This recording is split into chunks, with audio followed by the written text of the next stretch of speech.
Saudara yang terkasih, berjumpa lagi dengan saya Pendeta Mungki Sasmita dan kita akan bersama-sama merenungkan firman Tuhan. Dan untuk itu, mari kita buka dengan doa. Jikalau sesaat lagi kami akan membaca dan merenungkan firman-Mu, kami memohon pertolongan dari Tuhan sendiri, sehingga kami juga dimampukan untuk mengerti dan mewujudkan firman itu dalam hidup kami. Di dalam nama Tuhan Yesus kami berdoa. Amin.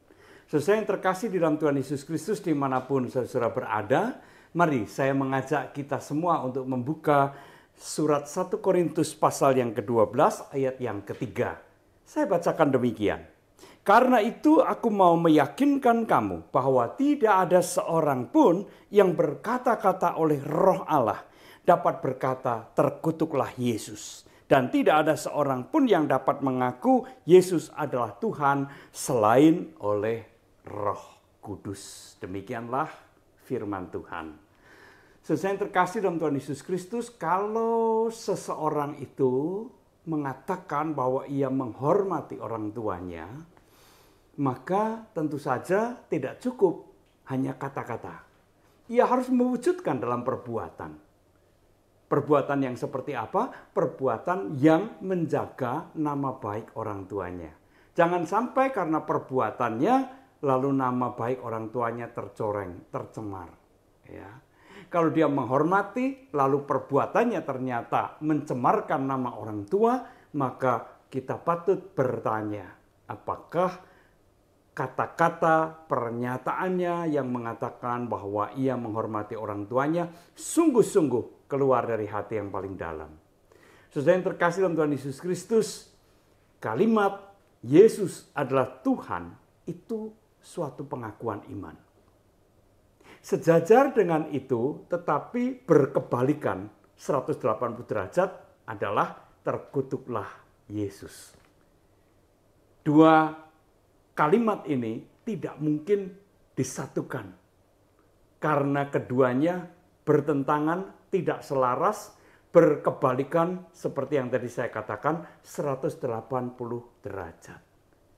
Jadi seorang yang mengaku bahwa Yesus adalah Tuhan itu karena pimpinan dan penyertaan Roh Kudus.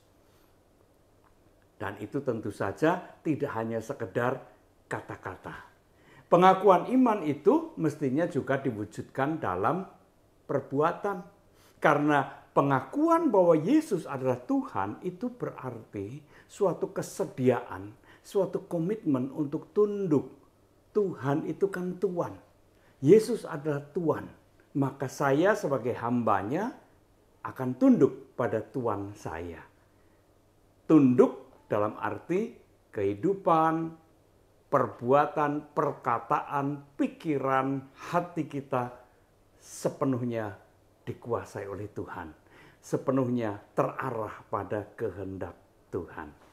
Nah, saudara yang terkasih dalam Tuhan Yesus Kristus, dalam pengertian seperti itu, ternyata ya mungkin saja ada orang yang mengaku Yesus adalah Tuhanku. Tetapi dalam kenyataan hidup sehari-harinya, perbuatannya, bahkan seluruh kehidupannya ternyata bertentangan dengan pengakuan iman itu.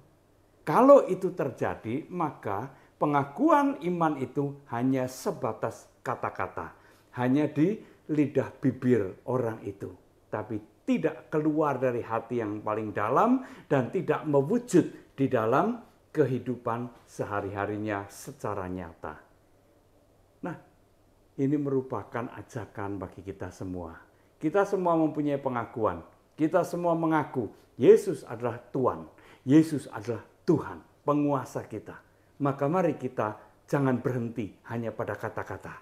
Tapi mari kita wujudkan dalam kehidupan kita, sehingga dengan demikian orang melihat bahwa pengakuan kita itu sungguh nyata. Dan kehidupan kita pun memuliakan Tuhan atau Yesus sebagai Tuhan kita. Tuhan memberkati kita semua. Amin. Mari kita kembali berdoa. Bapa di surga, biarlah hidup kami boleh mewujud nyatakan pengakuan iman kami. Terima kasih Tuhan, mampukan kami untuk mewujudkannya. Dalam Kristus kami berdoa. Amin.